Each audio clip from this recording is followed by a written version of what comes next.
Olá, graças e paz, seja muito bem-vindo ao Nós do Caminho. Vamos hoje dar continuidade à nossa série de mensagens que fala sobre o reino invertido e o mistério das bem-aventuranças. A nossa série se baseia no Evangelho de Mateus, no capítulo 5, e traz para nós o momento em que Jesus chama as pessoas para conversar e para falar sobre as 9 bem-aventuranças, colocar diante delas essa questão. Por isso, eu gostaria de te convidar a continuar refletindo comigo sobre esse tema que fala sobre a felicidade. Te convido então a abrir sua Bíblia comigo no Evangelho de Mateus, no capítulo 5. Hoje, juntos, vamos analisar os versos 5 e 6, que tratam sobre essas 9 bem-aventuranças colocadas pelo Senhor Jesus. Pegue sua Bíblia, acompanhe comigo a leitura. Diz assim o verso 5 de Mateus capítulo 5. Bem-aventurados os mansos, porque herdarão a terra. Bem-aventurados os que têm fome e sede de justiça, porque serão fartos. Nosso amigo Glauco, na sua mensagem inicial de abertura dessa série, trouxe a perspectiva dos bem-aventurados de acordo com o olhar daqueles que não conhecem a Deus. E hoje, dando continuidade, nós vamos falar sobre essas bem-aventuranças na visão de Cristo. O que é ser bem-aventurado na perspectiva do Senhor Jesus. Falar sobre isso traz para nós a necessidade de entendermos o termo bem-aventurado. Em Mateus capítulo 5, o termo vem do grego makarios, que quer dizer feliz, abençoado, e já começa a trazer para nós aquela visão de que a busca da felicidade é uma das coisas que talvez esteja tornando o nosso mundo invertido, talvez esteja tornando essa visão de reino invertida pelas pessoas que não conseguem compreender que nós devemos caminhar de acordo com a vontade de Deus e não com os nossos próprios planos e projetos, não por meio de nossa própria força. Sobre esses pontos vamos refletir, mas não segundo a nossa visão e segundo aquilo que Cristo quis nos dizer.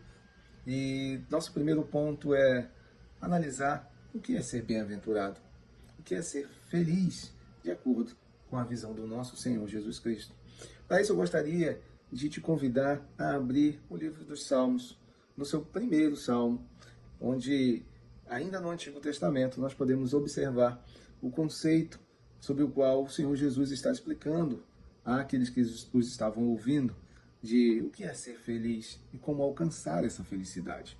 Abra comigo o Salmo primeiro, diz assim a palavra do Senhor.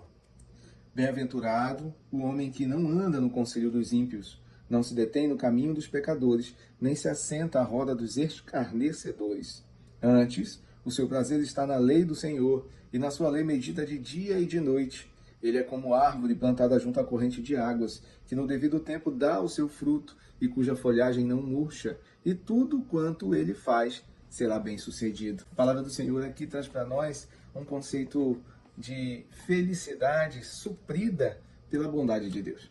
Mas uma felicidade que requer cuidados por aqueles que almejam essa felicidade, por aqueles que buscam essa bem-aventurança. Traz para nós a orientação de que felizes, bem-aventurados, são aqueles que não se detêm em ouvir pessoas que não têm sabedoria para os orientar, que não se detêm fazendo coisas que não vão produzir coisas boas para a sua vida.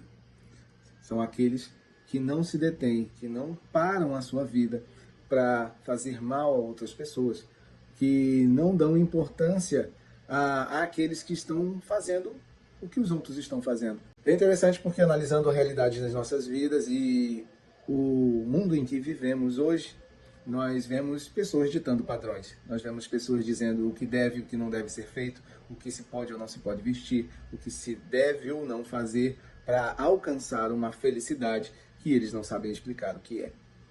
E aqui, no Salmo 1, nós aprendemos com o Senhor que feliz é aquele que é sustentado por Ele, porque Ele será suprido de tudo aquilo que é necessário para que essa felicidade ocorra. E esse é o desejo do Senhor para a minha e para a sua vida. É sobre isso que o Senhor Jesus está falando com aqueles que os estão ouvindo naquele monte, que o Senhor é quem vai suprir todas as suas necessidades e por isso você será feliz. Dessa forma, voltando para o texto que nós estamos analisando, o verso 5, que fala sobre a felicidade daqueles que são mansos, porque herdarão a terra, agora fica mais fácil de compreender. Porque o Senhor nos chama para ser mansos, humildes, temperados nas nossas ações, longânimos, porque somos supridos por Ele. Herdaremos a terra com esse comportamento, porque esse comportamento revela confiança no Senhor, revela aquele que sabe quem está no controle das coisas. E assim nós conseguimos viver na dependência do Senhor com mansidão. Não uma mansidão sem ação, mas sim uma ação de mansidão. Essa é a maneira com que o Senhor nos chama para viver a felicidade que Ele tem para mim e para você. Não na maneira invertida, como, por exemplo, querendo passar por cima de pessoas para alcançar os meus objetivos. Não é essa maneira que o Senhor nos chama a viver. Não é de forma agressiva, na qual eu não me importo com as outras pessoas porque eu preciso chegar nos meus objetivos. Não é dessa maneira.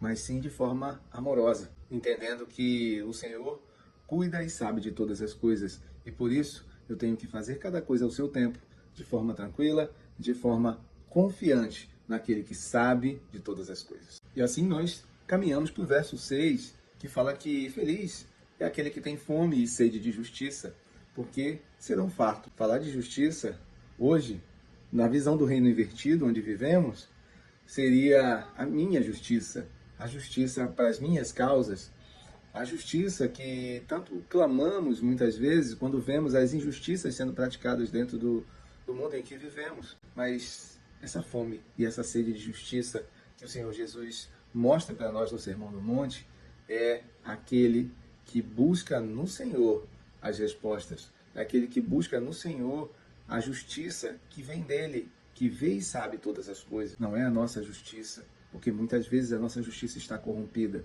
Tanto que vemos os seres humanos praticando a sua justiça à sua maneira e para nós tem cara de injustiça, não é verdade?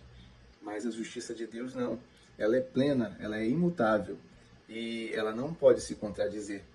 Por isso, aquele que tem a fome e a sede da justiça de Deus será saciado, porque compreende que o Senhor sabe o que está fazendo, não erra e os seus planos jamais poderão ser frustrados.